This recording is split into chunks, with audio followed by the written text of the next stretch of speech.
Bueno, muy buenos días para todos. Estamos el día de hoy con don Oscar Mesa, con Vito.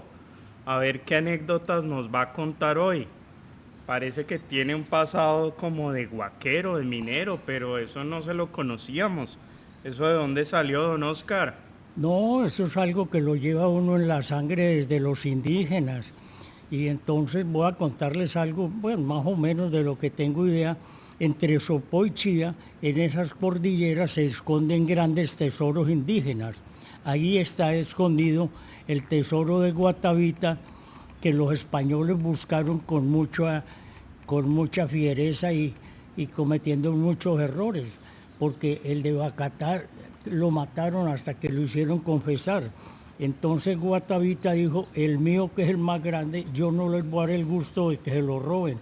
Y mandó traer 100 indios de los más corpulentos y fornidos y les dio a cada uno una canasta llena de oro y le dijo, se van a llevar los 100, 100 cargueros. Les dijo, me los van a llevar a enterrar en una cueva que hay al fondo, en estos cerros. Y allá en esa cueva, métanlos, tápenlos y después vuelven. ¿Para que no se lo Para robaran los que, para españoles? que no se los robaran españoles, porque eran, mejor dicho, era el tesoro más grande de, de Guatavita, ¿no? ¿Y eso no estará hundido en Guatavita? No, no, porque es que esto era por las cordilleras, ¿no? Entonces lo mandó a esconder por la cordillera. Entonces los 100 indios se fueron en fila, duraron 3 días en ir y volver. Ellos entraron al fondo, a las cuevas, metieron toda la plata, buscaron piedras, taparon eso y se devolvieron. Guatavita, yo los espero acá para darles una recompensa cuando vuelvan. Algunos con el cansancio se cayeron y se fueron a los abismos con sus cargas, pero ellos siguieron. Cuando llegaron no estaba Guatavita, sino que habían 500 indígenas esperándolo y los pasaron a cuchillo. ¿Por qué? Para que quedara el, el No que misterio, quedara rastro de nada. para que no quedara rastro de nada. Y entonces el tesoro de Guatavita se dice que ese está todo guardado en la cordillera que une a Sopó con Chía. Yo, que oí todo ese cuento, ¿de dónde saqué esto? El padre Zamora encontró un guijarro de piedra, ¿Quién es el padre Zamora? era un cura antropólogo. Él cogió ese guijarro y empezó a analizar esa cantidad de cosas que habían ahí eh, escritas y descubrió que eso era un plano de cuevas que estaban en la cordillera oriental y entonces él organizó en la comunidad con varios y empezó desde Guatavita a ir buscando por toda la cordillera a ver si lograba encontrar ¿Fue una expedición? claro, ¿Y tú claro. estuviste en eso? No, no, no, no, yo estoy Ah, contando lo que hizo el padre Zamora, ¿no? Y yo con algunos amigos que conocimos al padre Zamora y supimos todas esas historias, fundamos un grupo que llamábamos los Caminantes de los Cerros. Y, y en verdad caminábamos ahí como deporte, pero convencidos de que no es que fuéramos a encontrar el tesoro de Guatavita, o que eso era un secreto de lo más bien guardado. pero por allá nadie camina, ¿o sí? Claro, claro, los cerros, esos cerros orientales son muy bonitos. ¿Atrás de Sopó? Claro, en la parte de arriba es que Sopó está dividido como una muralla de piedra y por eso los vientos de los llanos ahí se disipan y en todo el clima de Sopó es muy agradable. Pero nosotros hacíamos eso más que todo por pasar el tiempo, ¿no? Claro que descubrimos varias cuevas, pero no encontramos nada, ¿no?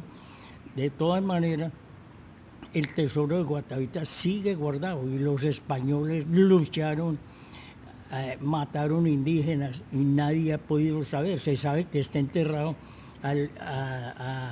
a día y medio o dos de donde él lo citó, pero que quedó también tapado todo eso, que es imposible saber dónde está. Entonces los españoles no se pudieron robar lo más grande que había, que era el tesoro de Guatavita. Pero, ¿y tú entraste a las cuevas o no? Yo claro que yo encontré varias cuevas, y por ejemplo en Pueblo Viejo entramos a una cueva de pura coincidencia, porque el mayordomo de don Juan Betar, que tenía una finca con Carranza de más de 1000 hectáreas, estaba revisando las cercas y el perro se le perdió y dijo, ¿qué se hizo? Y empezó a buscarlo y se había metido a una cueva. Entonces se metió a esa cueva a buscar el perro y cuando fue a salir, él vio como una serie de petroglifos ahí pintados en las piedras y nos contó.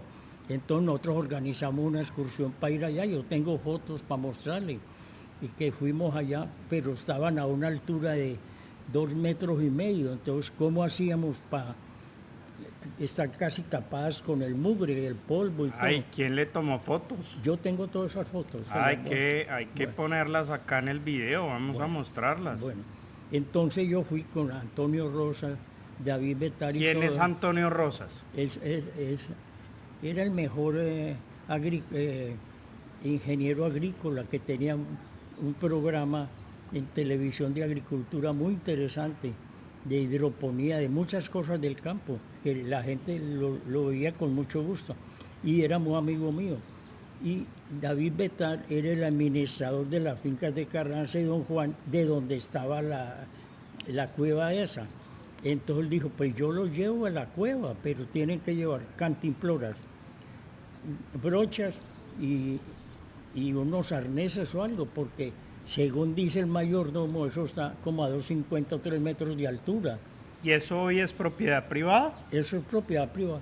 Porque esos petroglíficos hay que Claro, yo tengo todo eso. reconstruirlos, Entonces, eso sería una belleza. organizamos un domingo y fuimos allá, y entonces nos dijo, mire, en esa laja donde está cortada la cordillera, allá al fondo está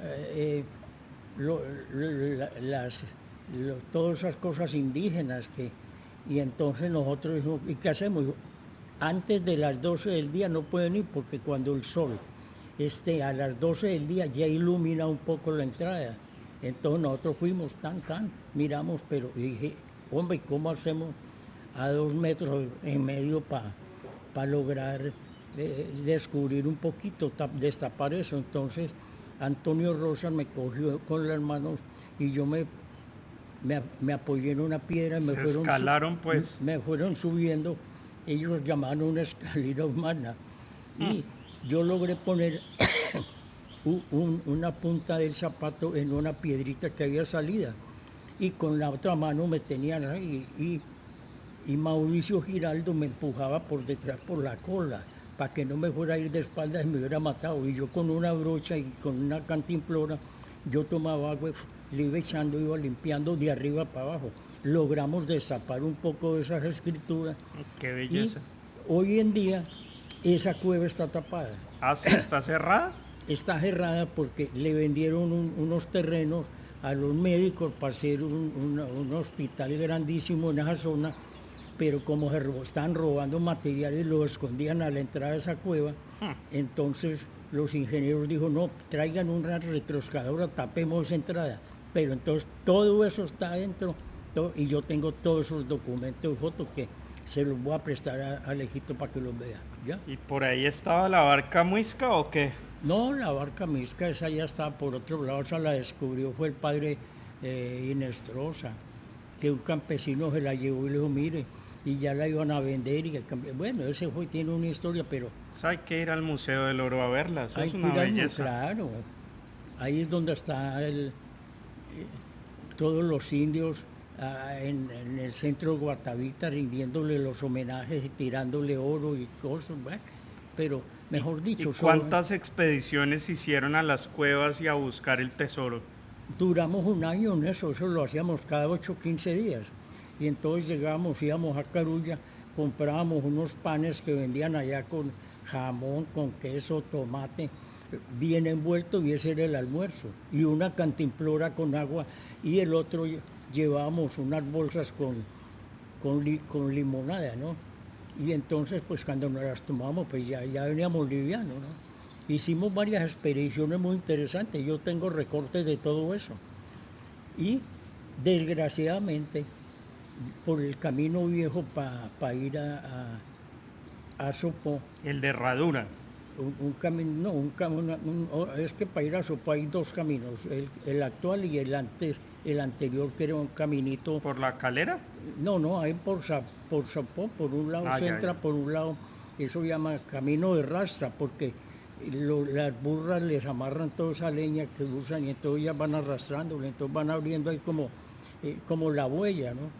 Y una señora nos llamó y nos dijo, ¿cómo le parece que en el invierno un abrigo rocoso de esos, donde están las rocas, se destapó, se vino toda la agricultura que estaba tapando eso y se destapó y hay una cueva? Entonces nosotros hablamos con la dueña y le dijimos, ¿cómo hacemos? Y el mayordomo dijo, mire, la única forma de ir allá es cuando nosotros salíamos a cazar venados en verano. Por detrás de esas rocas damos la vuelta y nos devolvíamos por el pie de ese cerro. Ahí tienen, pero yo no sé cómo van a ver ustedes para entrar allá, porque tienen que llevar nylon y arneses para entrar y subir. No, nosotros vamos. Hicimos eso allá y efectivamente fuimos. Y lo más simpático es que todos los grifos, todas las escrituras de ella coincidían con las cuevas de Pueblo Viejo. Entonces, ¿qué quiere decir eso? Que por ahí tiene que haber un tesoro, pero ¿dónde y cómo? ¿Y quién más ha buscado esos tesoros? No, la gente es muy perezosa, porque cuando uno les habla que tiene que hacer eso y que hay que sacar tanto para comprar el mercado, para pagar la gasolina y todo, entonces eso solamente lo hacemos como más locos. Los espeólogos, Los, nosotros llamamos los caminantes de los cerros, por no decir los, los buscadores de tesoros, ¿no? los caminantes blancos de Sí, los cerros. sí. Don Oscar, y a mí me dijeron que en Sopó, en la finca que tú tienes, que ahí había un entierro. ¿Eso es verdad o mentira? Ahí hay un mito que llegó hasta Bogotá y todo el mundo anda preguntando por eso. Sí, en la finca de don Juan Carranza, sí, de don Juan Betar, cuando estaban haciendo la casa escarbando, salieron un poco de, pues ellos no quieren decir exactamente qué salió, pero habían ¿Vasijas? vasijas y muchas cosas, que todo eso se quedaron ellos con ellos. Pero esa finca era la de Carranza, la de el cerro arriba en No, Sopó, ¿o cuál? no, es que cuando usted voltea para entrar a Sopó, hay una finca que hoy en día hay unas canchas de golf. Esos son 1000 hectáreas, que es de Juan Carranza, de Carranza y de Juan Betar. Esa finca es de ellos.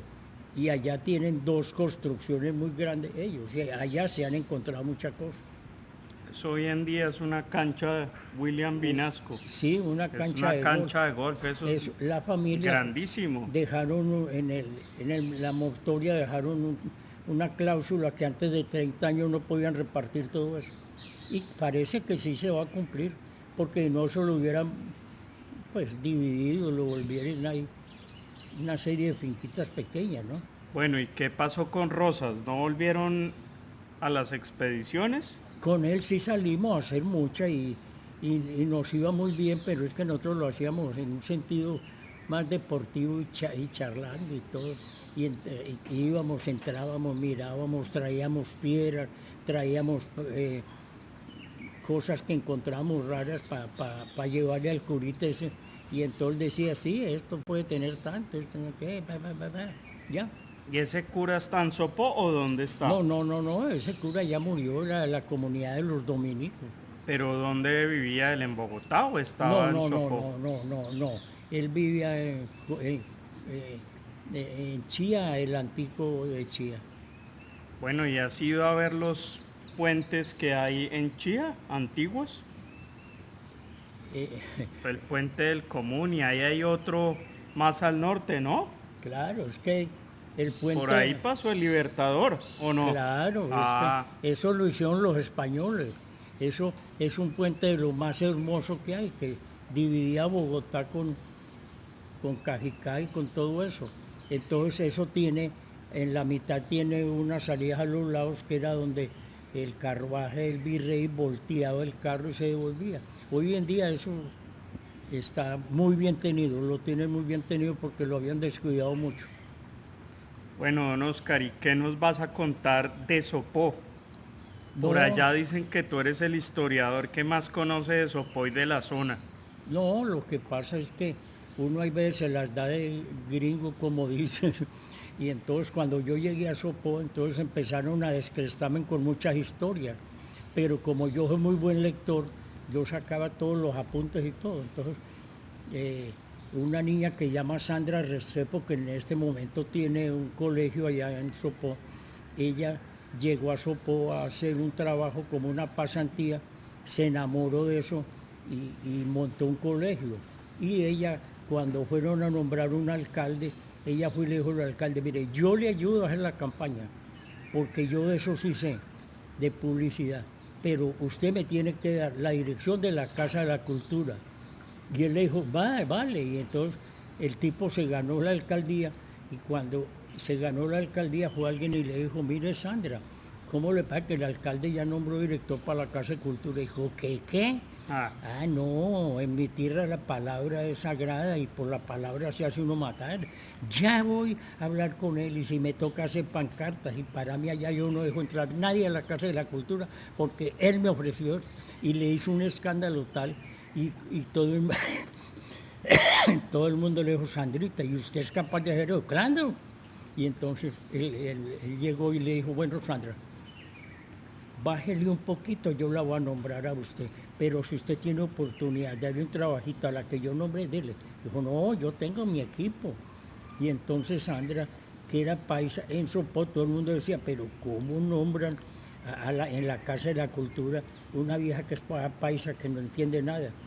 Y entonces ella me llamó eso y le dije yo, Sandra, tranquila, que yo conozco hasta el más mínimo detalle de este pueblo. Yo le colaboro. Y entonces me dijo, ¿de verdad? Y le dije, claro. Entonces sacaron uno para los municipios, estaban sacando libros sobre la historia de cada municipio, ¿no? Y entonces cuando sacaron el concurso, se lo ganó un, un- un- un amigo mío que estudió en la Javeriana, entonces él fue y dijo, yo les hago el el coso. de Sopó. No, yo les hago el libro de Sopó, pero entonces yo cobro tanto porque tengo que entrar a las alcaldías, a las iglesias, a mirar todos los archivos y todo, y eso se toma tiempo. Esa iglesia de Sopó es muy bonita. Es de las más antiguas que hay. Entonces, ¿qué pasó? Le dieron el contrato a él, pero él no conocía nada. Entonces fue donde Sandra que le dio el contrato y le dijo, ¿quién me ayuda? Y le dijo, pues aquí el que le puede ayudar a usted es Oscar Mesa, hable con él que está ahí en la cafetería en el pueblo. Y yo estaba tomando tintico, entonces llegó y me dijo, mire, yo llamo fulano y tal, es que Sandra me dijo que usted tal. Y entonces le dije, sí, claro, ¿y usted por qué sabe tanto de Sopó? Y le dije, no, que mi mamá fue historiadora y yo tengo una biblioteca muy grande. En la finca tengo 3.000 libros y en la casa 4.000. Y el tipo se paró y se fue. Le dijo, mire Sandrita, ese tipo me salió más mentiroso que cualquiera. Y le dije, ¿qué le dijo? Y Sandra le dijo que tenía 3.000 en la finca y en la casa 4.000. Yo creo que tiene mucho más, es que hay que ver la cantidad de libros y documentos que tiene. Y el tipo de verdad, y ahí mismo se vino. Y yo estaba sentado y acababa de pedir un periquito. Cuando de pronto llegan allá con nuevos pericos y café y de todo. Y yo, y esto, no, don Andrés los acaba de pedir, que no, que le no, pero usted me dijo, no, yo vengo acá porque es que usted es el que me tiene que ayudar a hacer la monografía de Sopó, porque usted ya vi que es el que más conoce. Pero ¿qué tengo que hacerle en retribución? Y le dije, en el libro que haga, en la última pasta me pone el cuadro de la subida a la vereda donde yo tengo la finca. Y ese, que es una pintura que tengo yo en la casa que pintó mi señora, y ese está allá, en 3.000 libros y en 4.000, mejor dicho, está como en 7.000 partes. Ah, esa pintura es muy Es bonita. muy bonita. Y eso lo hizo mi señora. ¿Y cuándo la hizo? No, cuando Néstor Balcázar subió y dice, no, pero es que aquí hay unos paisajes enormes, mire esto. Y entonces yo le dije, mire, sáqueme esta foto, se la iba a Blanca, una fotico así. Y ella, con lo que vio en lo que subía y con las fotos, hice ese cuadro, el cuadro famoso. Famosísimo, yo lo he visto en revistas también. Claro, ese está, yo lo tengo encima de la biblioteca. y me lo han tratado de comprar y que no se quería, no, eso no tiene precio. ¿Cuánto ofrecen pues para comprarlo? No, es que vuelvo y le digo, hay cosas que no tienen precio. Bueno, don Oscar, ¿y qué más nos va a contar de Sopó? No, ¿Qué más amigos hay por allá? no, pues hay el cuento de que Marco Fidel Suárez, eh, un hombre muy pobre, se hizo elegir por su talento y llegó a Sopó y él regaló, ¿Después o antes de ser presidente? no, antes de ser presidente, él regaló el reloj porque él llegó a Sopó y dijo, ¿y aquí qué hay? Como para hacerles un regalo. Y le digo, pues denos un reloj, que aquí la gente, pues, para saber la hora, se para en la mitad del parque, en la sombra, a ver en qué dirección está. Y él mandó a hacer a Medellín un reloj. Y ese reloj famoso todavía funciona. ¿Ah, sí? Claro, lo dio Marco Fidel Suárez. ¿Y tú lo tienes retratado o no? Claro, no solamente retratado. Yo lo ayudé a desbaratar porque yo entiendo algo de mecánica, a limpiarlo, porque no trabajaba, porque los ejes volteaban sobre bujes de cobre. Entonces yo desbaraté todo eso, lo alicé y lo puse a trabajar. Y el día que el reloj empezó a trabajar, se hizo una reunión en Sopó para inaugurar el reloj. Yo tengo todos esos documentos. ¿Y tú por qué terminaste metido en temas de relojes? Porque yo me acuerdo que tú le regalaste a los hijos unos relojes y ¿de dónde surgió esa pasión por los relojes antiguos? ¿Eso cómo es esa historia? No, lo que pasa es que como antiguamente cuando cuando nosotros salíamos con un bastón que tenía una rajadurita ya y tenía una cita, entonces uno lo ponía y depende de donde diera la sombra, ese era un reloj solar. Y yo hice miles de inventos y experimentos, hice reloj de sombra, reloj de luz, no, eso mejor dicho, un día me llamó una vecina que el marido era en Carrefour el mago, que trabaja con los franceses, y me dice, ay Osquitar, el hijo mío va a perder el año, y el profesor le dijo que le daba un chance si traía para la feria que iba a haber de la ciencia algo que valiera la pena, le validaba el año para que no lo perdiera y ella se me arrodillaba. Y le dije, yo listo. Entonces yo le hice un reloj de luz, que eso no se conocía. Entonces cogí un vidrio, lo paqué, pero le dejé una liniecita donde entraba el sol y eso fue la novedad.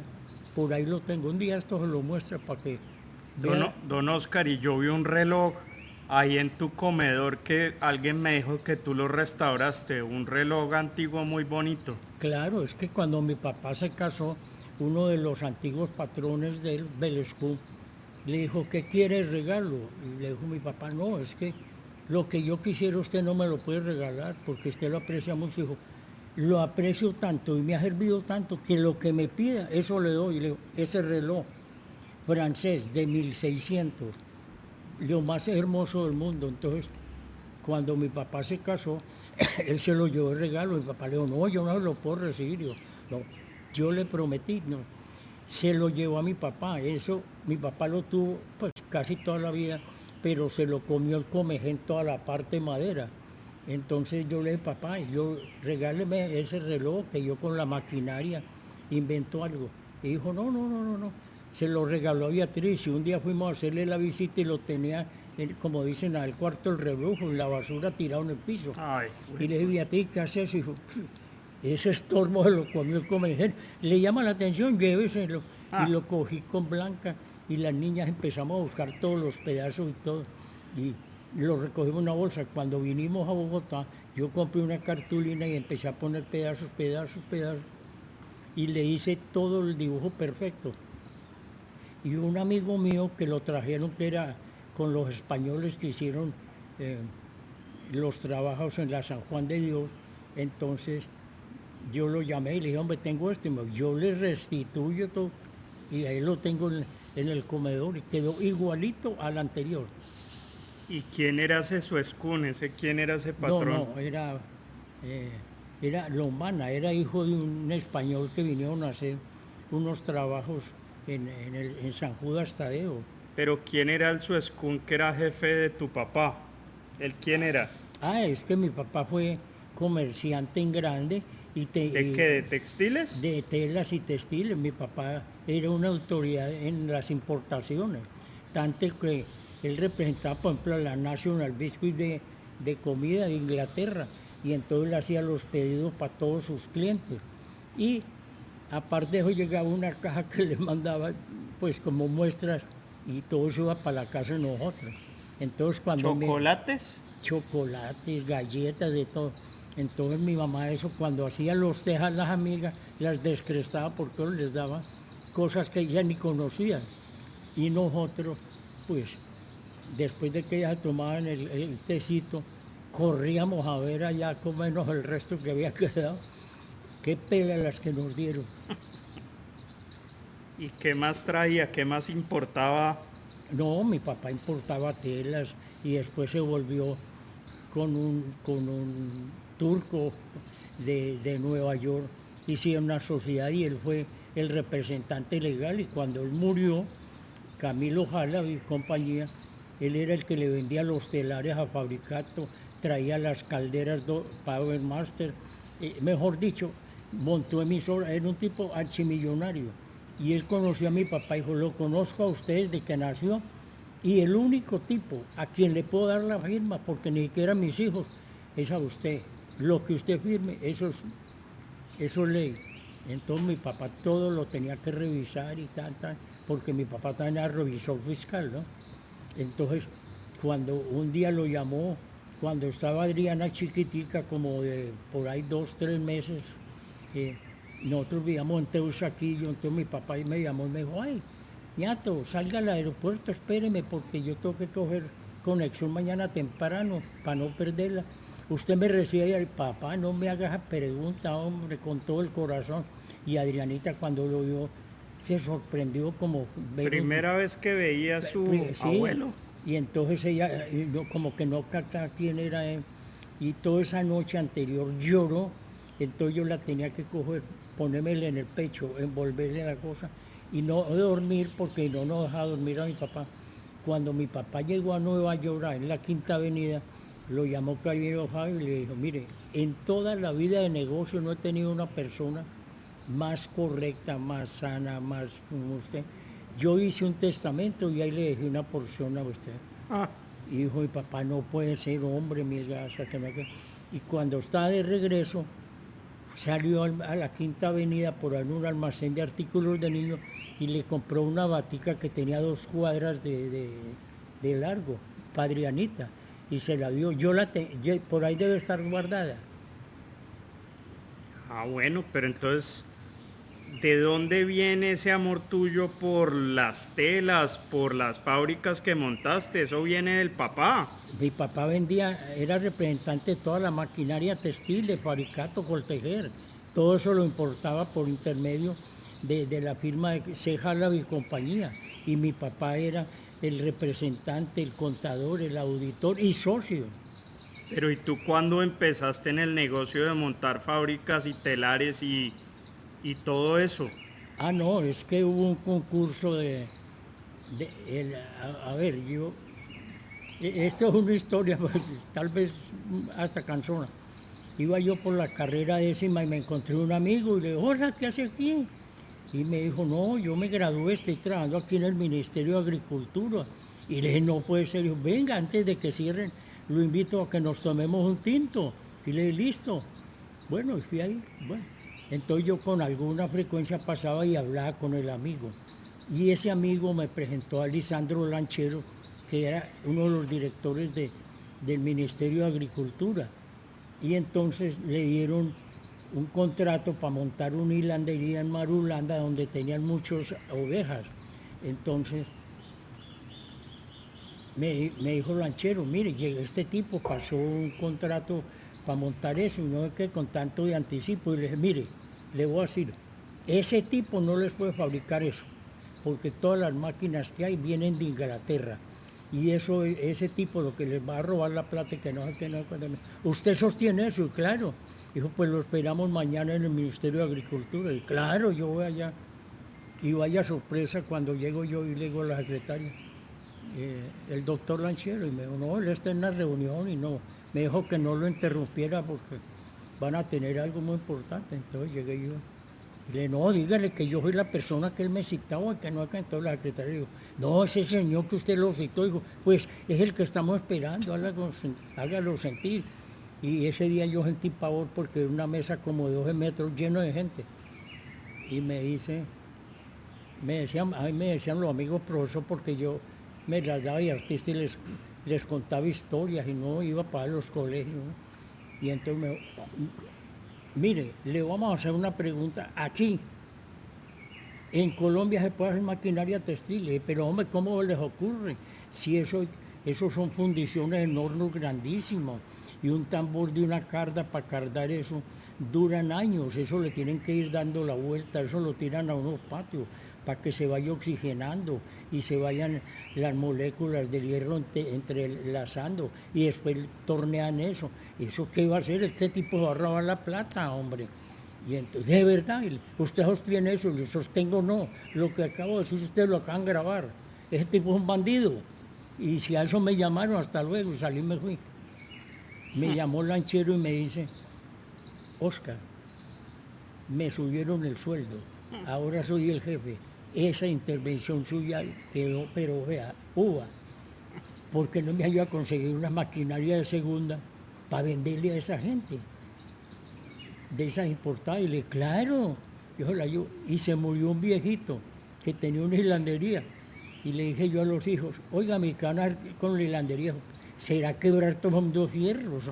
Y le dije, no, ¿cuánto vale? No tanto. Le dije, no, yo se las compro. Hicimos el contrato y le dije, entonces yo quedé más parado que hasta ahí. Y él, cuando yo estaba buscando un apartamento para arrimarme más para el ¿Eso en norte. qué año fue? ¿Por ahí en los 40? No, espere, le cuento. Allá, en esa época, vivíamos junto a la Feria Exposición. Y entonces él tenía un apartamento y me dijo, Oscar, yo tengo un apartamento que me acaban de desocupar y tengo como 4 solicitudes. ¿A usted le interesa? Le dije, pues claro, yo voy, lo debo a ver, porque estoy en la soledad, pero yo tengo que acercarme más al norte porque las hijas mías salen a las 5 a esperar el bus y entre más cerca, ¿no? Y entonces llegué yo y lo vi, llegué a Blanca, sí, que no, pero que aquí, pero que allá. Entonces me llamó la víspera y me dijo, Oscar, como usted no ha resuelto nada, mañana vienen por la llave porque van a ocupar el apartamento. Y dije, ¿qué? Y no, yo ya me pasé el apartamento. Y eso fue por la tarde. Y llegué a la casa con camiones, saqué los obreros de la fábrica y le venga que me ayuden que nos vamos a pasar. Y eso poníamos la sábana ahí, tran. Y a las 8 o 10 de la noche ya nos habíamos pasado. Blanca dijo, usted enloqueció. Y le dije, por la mañana, cuando llegamos aquí ya está ocupado. Y me llama la y pero óigame, el tipo me llamó que eso es que está ocupado. Y le dije, claro, yo le dejé razón con la secretaria de que yo lo tomaba. Imagine cómo sería la amistad que me oponga, el arriendo que quiera y no me haga contratos, que yo sé que no. Y ahí duramos un poco de tiempo. Y ahí les compraste entonces esa fábrica telar y ahí empezaron, ¿o qué? No, entonces a mí me conocía todo el mundo y entonces la caja agraria que viajaba por todo el país le daba a los campesinos ayudas y entre las ayudas que les pedía era para montar telarcitos de madera para tejer, la lana que ellos esquilaban de las ovejas. Entonces hicieron en la Avenida de las Américas una bodega muy grande y hicieron un concurso que daban un premio muy bueno. Entonces yo me diseñé un telar e hice plantillas en metal, no con madera sino en metal. Y se podía desbaratar el telar y tran. Entonces dije yo quiero participar. Como llegué muy tarde me dieron el penúltimo puesto. Entonces los ingleses que vinieron empezaban y a cada uno, deme las bondades de su telarcito y iban echando a la carreta y que tal. Cuando llegaron y dijeron, hola, este loco no, que iba a participar ahí lo que tiene es un poco tapado, hay un poco fierro. Y entonces el inglés, cuando llegó allá, entonces yo salí con delantal, con un negrito que trabajaba conmigo, y le dije, tiene 10 minutos para armar el telar. Mm. Y entonces, todo atornillado, y hágale, tra. Y ese inglés decía, no puede ser, descrestó, no lo puede descrestó. ser. Y entonces me dieron un premio para irme para Inglaterra. Entonces le dije a Blanca, ¿cómo que se va a ir usted? Entonces yo fui y le dije, no, denle el premio a otro porque ya me resolví, no, yo tengo que empezar a estudiar inglés y el inglés yo le tengo bronca. Y entonces ahí con ese telar yo hice unas plantillas, entonces la Caja Agraria hizo la operación telar, entonces me aprobaron 200 telares con los Hijo de dedos, pucha. la operación telar en todo el país, entonces ahí cambié yo profesión. Entonces como yo estaba con un muchacho mecánico que lo había hecho a mi manera, empezamos a trabajar, a diseñar, entonces si usted pedía un telar o pedía 2 o 3, todos eran iguales. Y entonces me decía, ¿qué garantía tiene el telar? Y le pues yo no le puedo dar sino 100 años de garantía, que es mientras se oxida un poquito lo volvemos a pintar. Y entonces eso hice historia. Entonces yo me volví el zar de los textiles. Y Entonces, viajando por todo Colombia. por Colombia, Venezuela, Perú, todo. Yo monté, por ejemplo, en Caracas, en Venezuela, monté por ahí 20 fábricas. ¿Ah, sí? Claro, en esa época había mucha plata y entonces les daban para reponer maquinaria, les daban la plata para reponer la maquinaria, o sea, la maquinaria vieja se las compraba a la quebrada y les daban la plata para traer nueva, pero tenían que, si me entienden, maquinaria vieja. Entonces acá venían a Colombia, entonces yo compraba fábrica, me iba a la frontera, allá había un curita parada y entonces lo llamaban, padre, aquí tenemos una maquinaria, ya voy a las 12 de la noche. Veníamos el camión y entraban, entraban. Y entonces, cuando armábamos las máquinas, el gobierno les daba la plata para traer maquinaria nueva y quebraban todo.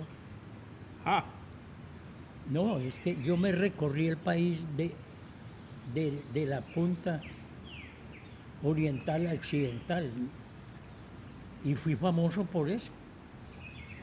bueno, don Oscar, ¿cuándo volvemos a contarle más anécdotas a la familia, a nuestros seguidores? No, pues es que si yo le cuento la historia mía, los vuelvo locos, como dice su mamá y mi señora, que es que yo tengo la teja corrida, pero es que es bueno que tenga uno la teja corrida, pero de conocimiento. Eso. Pero qué tal uno con la cabeza que no tenga nada, hombre? Como le pasó a Petro cuando la mujer le pegó ese zapatazo que lo encontró en un baño, que lo llevaron a la Santa Fe, dice que cuando le hicieron una creatotomía, eso salieron cucarachas, que esta es la hora que todavía no ha acabado de matarla. Bueno, don Oscar, un abrazo para todos. Muchas gracias por estar en este nuevo capítulo. Esperamos A usted reencontrarnos. por darme la oportunidad de echar carreta un ratico. Adiós a todos. Bueno, la Virgen me los bendiga.